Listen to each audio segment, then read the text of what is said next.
som checkats in i containrar inte är tillgängligt under.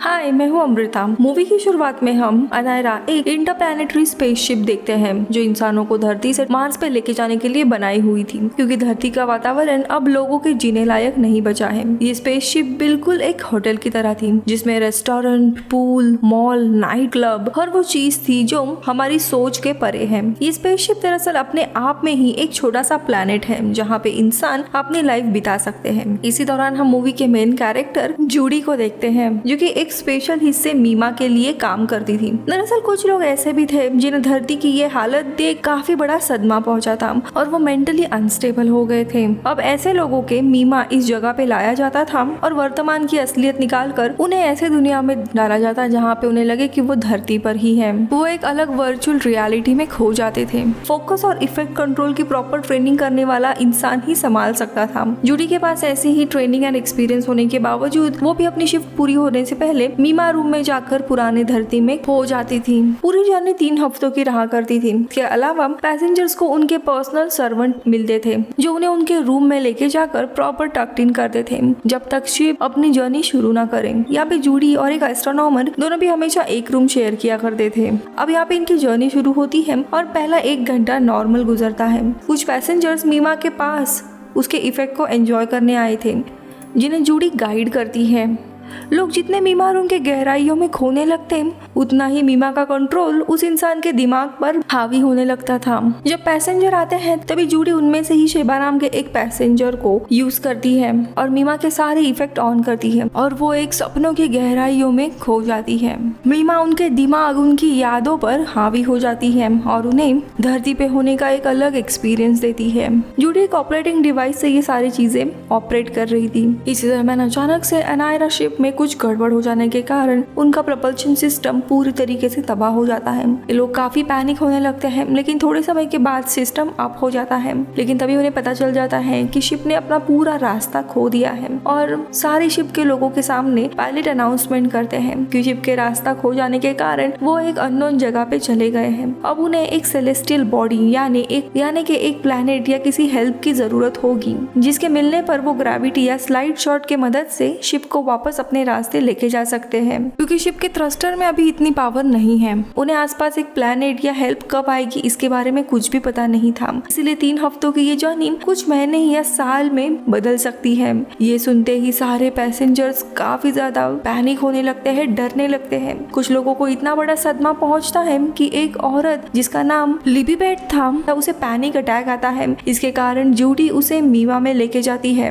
इस accident को अब देखते देखते 3 हफ्ते हो जाते हैं। पैसेंजर काफी शांत हो चुके थे। अपनी हालत से बाहर निकलकर खुशी पाने के लिए सारे लोग मीमा का यूज करने लगे थे। इसी दरम्यान जूडी को स्ट्रेस और नींद ना आने की प्रॉब्लम शुरू होने लगती है और वो पूल के पास स्ट्रेस बस्टर के लिए आती है जहाँ पे कैप्टन इजाबेल भी आई होती है। वो उसे पसंद करती थी लेकिन उसे कुछ बताती नहीं है। अब यहाँ पे अपने कमरे में वापस आने पर एस्ट्रोनॉमर जो उसके रूम में रहती है वो जूडी को बताती है कि शिप अभी एक्चुअली में भटक गई है और आसपास कोई भी सेलेस्टियल बॉडी यानी कोई भी ग्रह आने वाला नहीं है। हम स्पेस में अब खो गए हैं और ये बात कैप्टन भी जानता है, मगर लोग पैनिक ना हो इसीलिए उसने लोगों से झूठ कहा है। अब जूडी ये बात सुन के काफी ज्यादा घबरा जाती है कि वो सब लोग अब बुरी तरीके से स्पेस में फंस गए हैं, जिसे बचने के लिए वो अल्कोहल लेके मीमा रूम में चली जाती है और वहाँ पे वो खुद को धरती पर वापस पाती है। ठीक होने के बाद मीमा से वो बाहर आती है, तब रास्ते में उसे एक पैसेंजर मिलता है जिसे उसी एस्ट्रोनॉमर ने सारी सच्चाई बता दी थी कि हम स्पेस में खो गए हैं और इसीलिए उसे अटैक आया था। जूडी उसे शांत कराती है और मीमा में लेके आती है जहाँ पे मीमा ये रूम पहले से ही काफी पैसेंजर से भरा हुआ था, जहाँ पे लोग ऐसा लग रहा था कि सोए हुए हैं लेकिन वो अपने एक इमेजिनेशन की दुनिया में खो गए थे और खुद को धरती पर ही महसूस कर रहे थे। फाइनली एक दिन जूडी कैप्टन से मिलके उसे मदद चाहिए उसके बारे में बताती है। वो कैप्टन से कहती है कि जिस दिन लोगों को पता चलेगा कि हम कहीं खो गए हैं तो मीमा का यूज ज्यादा होने लगेगा। इसीलिए कैप्टन जूडी की बात मान लेता है। आगे वो जूडी को बताता है कि जल्दी खाने का सप्लाई भी खत्म होने वाला है और लोगों को सिर्फ एल्गे खाना पड़ेगा और तभी लोगों के सामने ये सच्चाई बता दी जाएगी। देखते देखते पूरे इंसिडेंट को 3 साल हो जाते हैं। यहाँ पे फूड सप्लाई खत्म होने के कारण लोग एल्गे खाने लगे थे और लोगों के शरीर में इसके कारण काफी सारे प्रॉब्लम शुरू हुए थे, पर लोग जैसे तैसे मीमा के सहारे अपना एक डिस्ट्रैक्शन बना के जी रहे थे। तो वही जूडी का इसाबेल के लिए प्यार बढ़ता है। एक दिन वो एस्ट्रोनॉमर को अपनी फीलिंग्स के बारे में बताती है तो वो हंसते हुए जूडी को कहती है शिप के लोगों की जिंदगी, उनका प्यार, एक दूसरे के लिए फीलिंग या अनायरा ये स्पेसशिप, ये सब कुछ ब्रह्मांड की गहराइयों के सामने छोटा और मीनिंगलेस है, और वहाँ से चली जाती है। ये सुन के जूडी को काफी बुरा लगता है, इसलिए जूडी मीमा में चली जाती है जहाँ पे वो एक सुंदर से नदी में तैर रही थी और ऊपर काफी पंछी उड़ रहे थे, लेकिन अचानक से ये पंछी मरने लगते हैं। जूडी काफी हैरान होती है क्योंकि मीमा का काम है कुछ अच्छी इमेजेस दिखाना। अब बाहर आने के बाद वो देखती है कि कुछ लोग मीमा में ऑलरेडी गए हुए थे और अचानक से वो तड़प रहे थे, इसीलिए वो उस डिवाइस से चेक करती है। तब उसे पता चलता है इन सारे लोगों को काफी डरावने सपने आ रहे हैं, मानो कोई जगह जल रही है या फिर बड़े बड़े भूकंप आ रहे हैं, यानी कि लोग सुकून की जगह डर से नींद से उठने वाले थे। इसीलिए वो मीमा बंद कर देती है और क्या खराबी है ये देखने लगती है। उसे पता चलता है कि मीमा में ओवरलोड के कारण वो खराब हो रही है, लेकिन इसी दरम्यान जब कैप्टन को पता चलता है कि मीमा बंद कर दिया है तब वो जूडी को काफी डांट देते हैं क्योंकि इस नए इकोसिस्टम में मीमा के अलावा लोग पागल हो जाते, इसलिए ना चाहते हुए जूडी को वापस मीमा चालू करना पड़ता है। इसी दरम्यान हम लिबिडेल को देखते हैं जो मीमा का ओवर यूज कर रही थी और इसी के कारण से अचानक से मीमा में ब्लास्ट हो जाता है और वो डिवाइस पूरी तरीके से काम करना बंद कर देता है।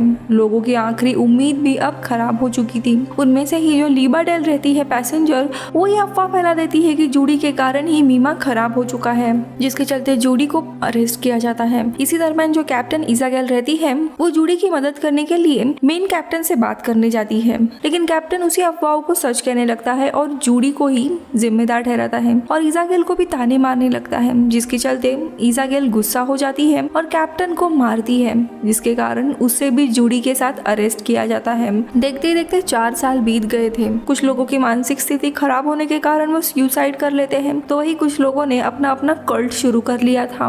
तो वही दूसरी तरफ इसाबेल और जूडी दोनों भी जेल में थे और दोनों भी एक दूसरे के करीब आने लगते हैं। अब शिप का स्टाफ कम होने के कारण इन दोनों को भी जेल से निकाल दिया जाता है और काम पे लगा देते हैं। जूडी को टीचिंग का जॉब दिया जाता है। 1 साल के जेल के बाद जूडी पहली बार शिप की हालत देखती है, जहाँ पे अब लोग पूरे गंदे तरीके से रह रहे थे। हर जगह कूड़ा कचरा फैला हुआ था, पूरी हालत खराब हो चुकी थी। इसाबेल और जूडी एक जगह पे बैठे हुए थे, तभी चिबेका वहाँ पे आती है और उन्हें लिबिडेल के कल्ट में शामिल होने के लिए कहती है, लेकिन जूडी समझ गई थी कि ये कल्ट के लोग दरअसल मीमा के मौत के लिए जूडी का बलिदान देना चाहते हैं, पर चिबेका उन्हें बताती है कि ऐसा कुछ भी नहीं है। जब वो लोग उसके कल्ट में जाते हैं तब काफी सारे लोग अजीब से अपने चेहरे पर पेंटिंग लगाए हुए थे और एक प्रेयर के बाद लड़के और लड़कियां मिलकर इंटीमेट होने लगते हैं, जिसमें जूडी भी शामिल होती है। कुछ महीनों के बाद हम देखते हैं इसाबेल प्रेग्नेंट थी और काफी डिप्रेस थी। उसकी ये हालत देख जूडी शिप के बाहर एक बीम स्क्रीन बनाने का सोचती है, जहाँ पे अर्थ के विजुअल चलते रहेंगे, जिसे लोगों को थोड़ा अच्छा लगे। जब वो ये बात कैप्टन को बताती है तो कैप्टन कहता है कि उसे टीचिंग का जॉब ही करना चाहिए ताकि अगले जनरेशन को कुछ मदद हो। अब कुछ महीनों के बाद इसाबेल को एक बेबी होता है, लेकिन उसकी हालत ठीक होने के बजाय और भी डिप्रेस होने लगती है। इसी दरम्यान जब वो एक दिन अपने बेबी के साथ पूल में होती है तब उसे एक गार्ड कमांड सेंटर में बुलाने के लिए आता है। इसाबेल उसके साथ निकल जाती है। जूडी भी उसके साथ ही कमांड सेंटर में चली जाती है और उन्हें वहां जाने के बाद पता चलता है कि एक स्पेस प्रोब उनके तरफ आ रहा है। यहाँ पे सबको लगता है कि कोई रेस्क्यू शिप इन्हें बचाने के लिए आई है, जिसमें शायद फ्यूल या खाने का सप्लाई हो सकता है। इसाबेल, जूडी और कमांड सेंटर पूरी तरीके से खुश हो जाते हैं, लेकिन वो प्रोब काफी दूर रहता है। इनके पास आने के लिए करीब करीब 1 साल चला जाता है और 1 साल के बाद काफी पॉजिटिव एटीट्यूड के साथ सब क्रू मेंबर्स उस शिप को अपने स्पेसशिप में लाने की तैयारी में जुट जाते हैं। जैसे ही वो दूसरी शिप अनायरा के पास आती है, सारे पैसेंजर्स को अपने रूम में जाने के लिए कहा जाता है, क्योंकि अब अनायरा की ग्रेविटी भी चेंज होने वाली थी, जिससे दूसरी शिप का स्पीड कम हो जाए और वो उसे पकड़ सके। और अनायरा स्टार शिप के करीब आ जाती है और क्रू जिन्होंने अपने हुक स्पेस में डाले थे वो सक्सेसफुली उसे डॉक कर लेते हैं और अनायरा में स्टार शिप को लाया जाता है और और उनकी टीम उसे इंस्पेक्ट करने लगती है। लेकिन ये स्टारशिप सबके लिए एक मिस्ट्री था। उन्हें स्टारशिप को ओपन करने आता ही नहीं है। उसमें से एक इंजीनियर बताता है कि इन सब के इन्वेस्टिगेशन करने के तरीके पुराने हैं। तो वही दूसरा इंजीनियर कहता है कि ये दरअसल हमारा रेस्क्यू प्रोब है ही नहीं, इसीलिए कैप्टन इन सारी बातों को सीक्रेट रखने का ही कहता है। कैप्टन एक दिन एस्ट्रोनॉमर से मिलता है। दरअसल एक स्टारशिप शिप के नजदीक आ रहा है, इसके बारे में सबसे पहले एस्ट्रोनॉमर ने ही कहा था, इसीलिए कैप्टन उसे अवार्ड देने का सोचता है। पर एस्ट्रोनॉमर हंसते हुए उसे कहती है कि इस अवार्ड का कोई भी फायदा नहीं है, क्योंकि कैप्टन ने अभी तक उस शिप में क्या है ये लोगों को बताया ही नहीं है। इसी का मतलब ये है कि वो शिप हमारे यूज का नहीं है और अब हम सारे इंसान एक स्पेस में कॉफिन की तरह है जो कभी भी मर सकते हैं। इस बात से कैप्टन को गुस्सा आता है और वो उसे मार देता है और उसे खुद कॉफिन में बंद कर डीप स्पेस में डाल देता है। एक दिन अचानक से अनायरा स्पेस स्टॉर्म में फंस जाता है। इस स्टॉर्म के कारण शिप में काफी सारे प्रॉब्लम्स आ जाती है, काफी सारे लोगों की मौत हो जाती है और कैप्टन आखिरकार जूडी को शिप के बाहर बीम स्क्रीन बनाने की परमिशन दे देता है, जिससे वो अकेली बनाने लगती है। इजाबेल जूडी के लिए काफी खुश हुई थी, पर इजाबेल के दिमाग में कुछ और ही चल रहा था। इजाबेल एक दिन जूडी से कहती है कि उसने उसके लिए जो भी कुछ किया है काफी अच्छा है, जूडी के कारण ही उसे जीने के लिए एक उम्मीद मिली है। कुछ दिनों के बाद जूडी पूरी तरीके से शिप के बाहर एक बीम लगा देती है और वो खुशी खुशी अपने रूम में आती है इजाबेल को दिखाने के लिए। लेकिन इजाबेल ने अपने बेबी के साथ खुद का अंत कर दिया था, क्योंकि वो इस जिंदगी को नहीं झेल सकती थी। अब देखते देखते पूरे सफर को 10 साल बीत गए थे। गिने चुने लोग ही शिप में बचे हुए थे। अभी भी कैप्टन मानो ऐसा प्रिटेंड कर रहा था कि सब कुछ ठीक है, जबकि वो खुद पूरी तरीके से होपलेस था और वो जूडी को स्टेज पे बुलाकर उसे एक अवार्ड देता है। लेकिन जूडी या कोई भी इस अवार्ड से खुश नहीं था। काफी देखते ही देखते काफी समय बीतता है। पूरे जर्नी को शुरू हुए अब 24 साल हुए थे। अभी भी कोई भी सेलेस्टियल बॉडी यानी कि कोई भी प्लैनेट इनके आसपास नहीं था। शिप बस स्पेस में ऐसे ही घूमते जा रही थी। अभी भी कुछ गिने चुने लोग जिंदा थे और मूवी के अंत में हम देखते हैं लगभग 6 मिलियन ईयर्स यानी कि 60 लाख सालों के बाद इनकी ये शिप एक प्लैनेट के पास से गुजर रही थी, पर वो देखने के लिए कोई भी जिंदा नहीं था शिप पे और मूवी इधर ही खत्म हो जाती है। मिलती हूँ आपसे अगले वीडियो में, तब तक के लिए बाय बाय।